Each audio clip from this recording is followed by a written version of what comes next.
Assalamualaikum, halo teman-teman, selamat datang di Nusi Kreasi.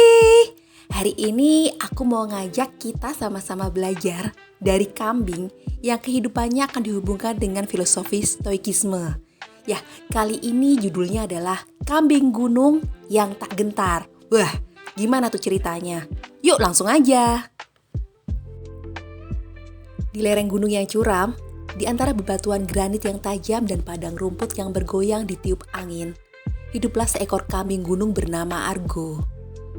Bulunya yang tebal berwarna coklat keemasan melindunginya dari dinginnya malam. Sementara tanduknya yang melengkung dengan sempurna menjadi simbol kekuatan dan kebanggaan. Argo bukanlah kambing biasa, ia adalah pemimpin kawanannya. Sosok yang diandalkan oleh puluhan kambing lainnya untuk membimbing mereka melalui bahaya dan kelaparan. Setiap pagi, ia berdiri di batu tertinggi, memandang cakrawala dengan mata yang penuh kewaspadaan, siap menghadapi apapun yang datang. Namun, pada suatu malam yang gelap gulita, ketika bulan tersembunyi di balik awan tebal, bencana datang dengan diam-diam. Serigala-serigala lapar yang telah mengendap-endap selama berhari-hari menyerbu kawanan itu dengan kecepatan yang mengerikan. Teriakan panik kambing-kambing muda memecah kesunyian malam, dan Argo segera melompat ke depan, menanduk dengan segala kekuatan yang ia miliki. Pertarungan itu sengit, darah membasahi tanah. Tapi ketika fajar akhirnya tiba, Argo menyadari bahwa separuh kawanannya telah hilang, termasuk adik perempuannya, Lani, yang tubuhnya tak lagi ditemukan. Ia berdiri di tepi jurang, tubuhnya gemetar, matanya kosong menatap lembah di bawah. Angin berdesir seolah membawa bisikan keputusasaan. Dan untuk pertama kalinya dalam hidupnya, Argo merasa benar-benar kalah. Di tengah kesedihannya yang mendalam, seekor burung hantu tua bernama Senex hinggap di cabang pohon di dekatnya. Burung itu telah hidup puluhan tahun di gunung ini, menyaksikan segala penderitaan dan kebahagiaan makhluk-makhluk yang tinggal di sini. "Kau tak bisa mengubah apa yang telah terjadi, Argo," bisik Senex dengan suara parau namun penuh ketenangan. "Tapi kau bisa memilih bagaimana meresponnya." Argo mengangkat kepalanya. Matanya bersinar dengan campuran kemarahan dan kebingungan. "Bagaimana aku bisa tenang ketika mereka pergi? Bagaimana aku bisa menerima ini?" tanya Argo dengan getir. Suaranya hampir pecah. Senex mengedipkan mata kuningnya yang tajam. "Stoikisme mengajarkan bahwa kita tidak mengendalikan peristiwa, tetapi kita mengendalikan pikiran kita tentang peristiwa itu. Penderitaanmu berasal dari penolakanmu terhadap kenyataan, bukan dari kenyataan itu sendiri."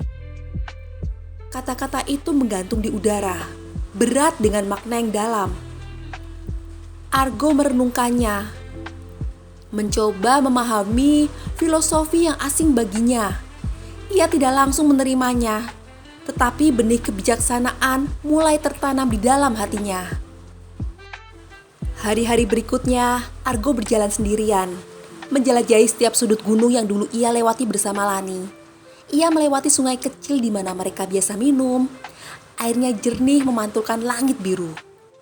Ia berhenti di batu besar tempat mereka sering duduk bersama, menatap matahari terbenam yang memerah. Setiap kenangan terasa seperti pisau yang menikam hatinya. Tapi perlahan, ia mulai menyadari sesuatu. Kesedihan tidak akan mengembalikan mereka. Ia tidak bisa mengubah masa lalu, tetapi ia bisa memilih bagaimana menghadapi hari ini. Ketika malam tiba, Argo kembali ke sisa kawanannya. Mereka berkumpul di gua kecil. Mata mereka penuh ketakutan dan ketidakpastian. Beberapa anak kambing menangis, mencari ibunya yang tidak akan pernah kembali. Argo menarik nafas dalam-dalam, merasakan berat tanggung jawab di pundaknya. Ia berdiri di depan mereka. Tubuhnya tegak meski hatinya masih berdarah. "Kita tidak bisa mengubah apa yang sudah terjadi," kata Argo. Suaranya perlahan tetapi penuh keyakinan. Tapi kita bisa memilih untuk tetap kuat. Kita akan hidup hari ini, karena itulah satu-satunya hal yang benar-benar kita miliki. Kambing-kambing itu mendengarkan, dan meski kesedihan masih terlihat di mata mereka, ada sesuatu yang berubah, sebuah tekad baru. Mereka melihat Argo bukan lagi sebagai pemimpin yang gagah perkasa, tetapi sebagai sosok yang telah disentuh oleh penderitaan dan tetap berdiri. Dan dalam keheningan malam itu, harapan kecil mulai tumbuh kembali. Sejak pertemuan pertamanya dengan Senex, Argo mulai sering mengunjungi burung hantu tua itu.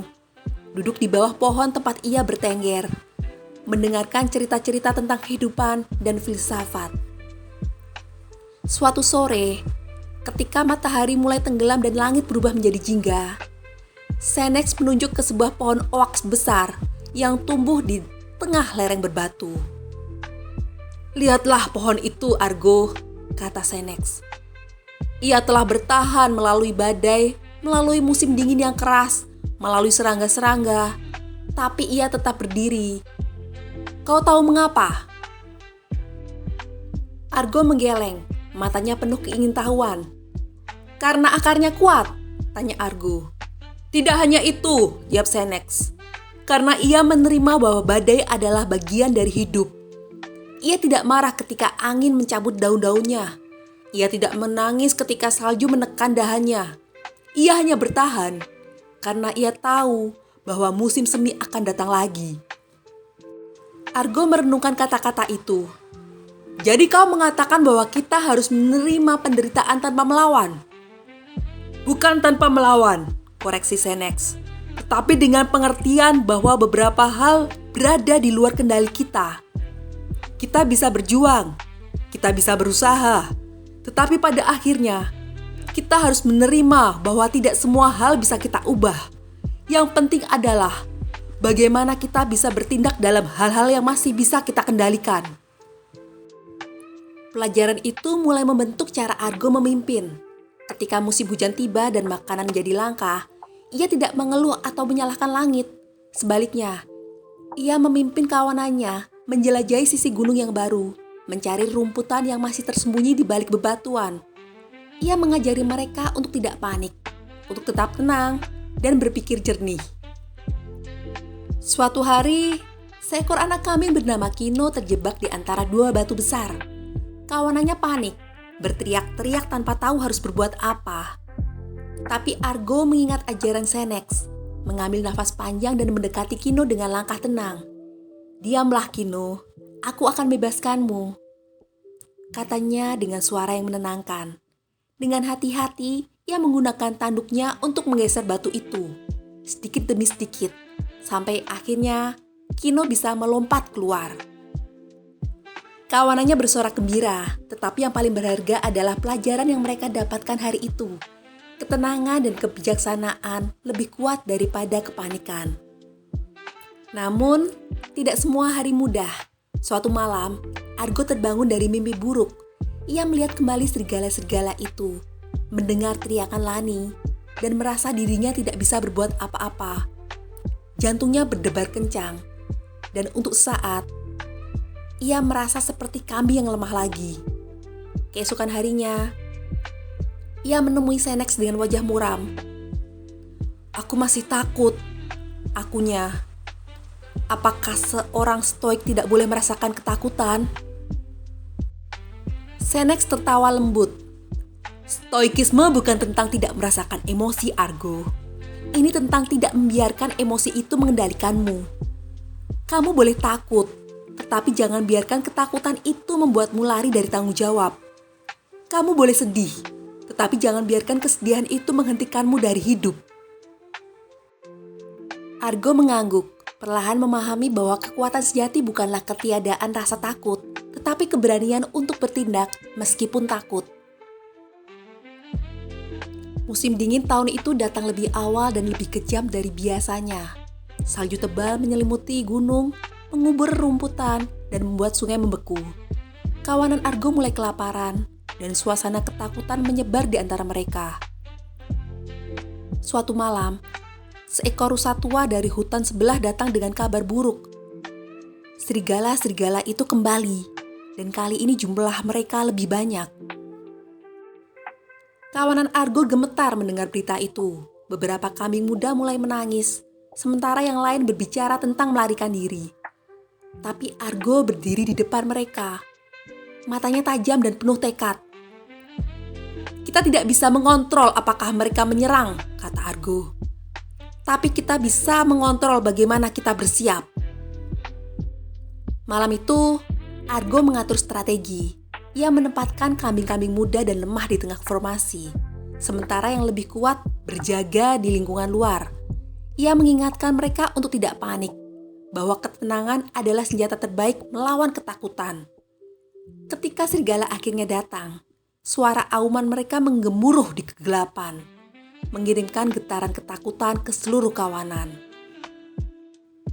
Argo merasakan jantungnya berdegup kencang, tetapi ia menarik nafas dalam-dalam. "Aku hanya perlu mengendalikan apa yang bisa aku lakukan."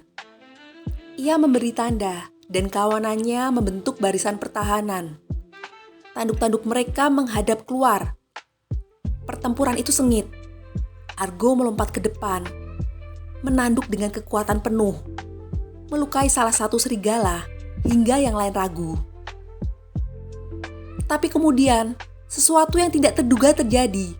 Serigala alfa, lebih besar dan lebih ganas dari yang lain, menerjang langsung ke arah Argo.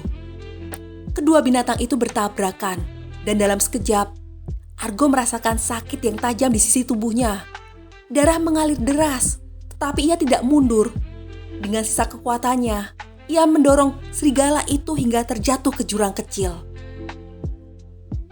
Ketika fajar menyingsing, serigala-serigala itu pergi, tetapi Argo terjatuh. Nafasnya tersengal-sengal. Kino, anak kambing yang pernah ia selamatkan, mendekatinya dengan mata berkaca-kaca. "Kau akan baik-baik saja, kan?" Argo tersenyum lemah. "Aku tidak tahu, Kino. Tapi yang penting, kalian semua aman." Ia mengingat kata-kata Senex. Hidup ini singkat, tetapi kebajikan kita abadi. Ia mungkin tidak selamat, tetapi ia telah melakukan yang terbaik, dan itu cukup. Berbulan-bulan berlalu, dan luka Argo perlahan sembuh. Namun, tubuhnya tidak lagi sekuat dulu. Ia sering beristirahat lebih lama, dan langkahnya tidak lagi gesit seperti dahulu. Ia tahu bahwa suatu hari nanti, ia harus menyerahkan kepemimpinannya. Suatu pagi yang cerah, ia mengumpulkan kawanannya di padang rumput kecil yang baru saja mekar setelah musim dingin. "Aku telah belajar bahwa hidup bukan tentang seberapa lama kita bertahan," kata Argo. Suaranya tenang, namun penuh makna. "Tetapi tentang bagaimana kita hidup dengan kebijaksanaan dan keberanian. Kino, sekarang giliranmu untuk memimpin." Kino terkejut, matanya membesar. "Aku? Tapi aku belum sekuat kau, Argo."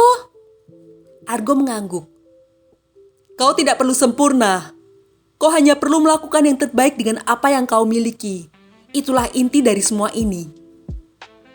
Sejak hari itu, Argo mengajari Kino segala yang ia tahu tentang stoikisme, tentang ketenangan dalam menghadapi badai, tentang mencintai kawanan lebih dari diri sendiri.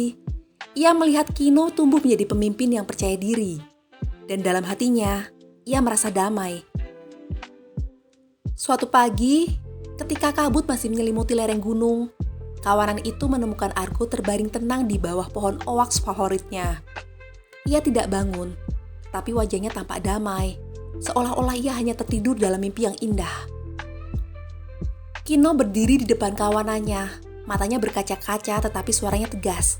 "Kita tidak bisa mengontrol kematian, tapi kita bisa mengontrol bagaimana kita mengenangnya.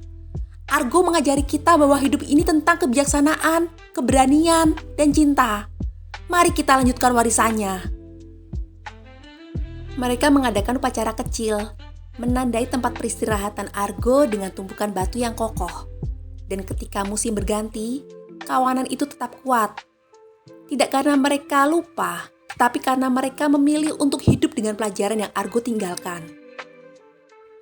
Di suatu pagi yang cerah, Kino berdiri di tebing yang sama tempat Argo dulu sering berdiri, memandang cakrawala.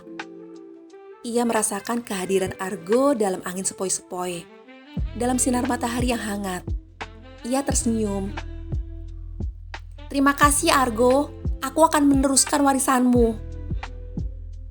Dan demikianlah ajaran stoikisme terus hidup. Tidak dalam kata-kata, tetapi dalam tindakan, dalam ketabahan, dan dalam cinta yang tak lekang oleh waktu.